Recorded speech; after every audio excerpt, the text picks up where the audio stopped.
खऱ्या अर्थानं मी तेव्हा 7वी-8वीला असेल तेव्हा मला वाटतं दादांची पहिली भेट माझी झाली असेल.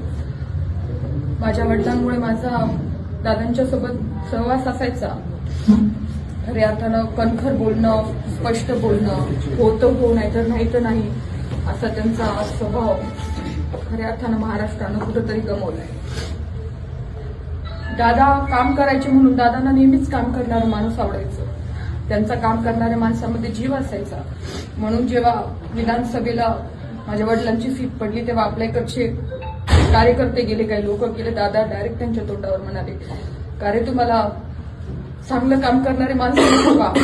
एवढं चांगलं माझा विजय काम करायचं तुम्ही त्यांना पाडलं. त्यांचा एवढा काम करणाऱ्या माणसामध्ये जीव होता. खऱ्या अर्थानं महाराष्ट्रामध्ये एकच दादा होऊन गेले ते म्हणजे अजित दादा. मला वाटत नाही असे दादा परत कधी महाराष्ट्राला भेटतील. दादांना कधी भावपूर्ण श्रद्धांजली हा शब्द मला वाटत नाही असं म्हणू तरी कसं असं झालंय आता.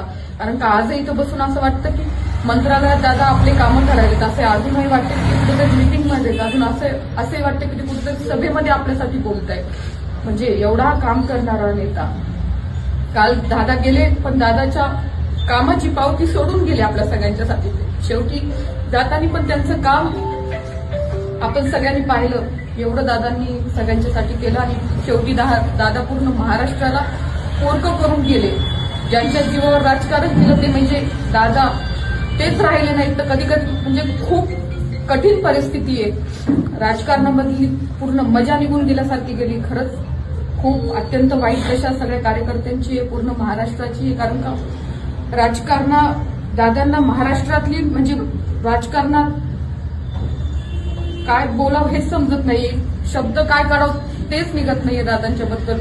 आणि भावपूर्ण श्रद्धांजली म्हणू कसं हे सुद्धा मला तोंडातून निघत नाहीये. धन्यवाद.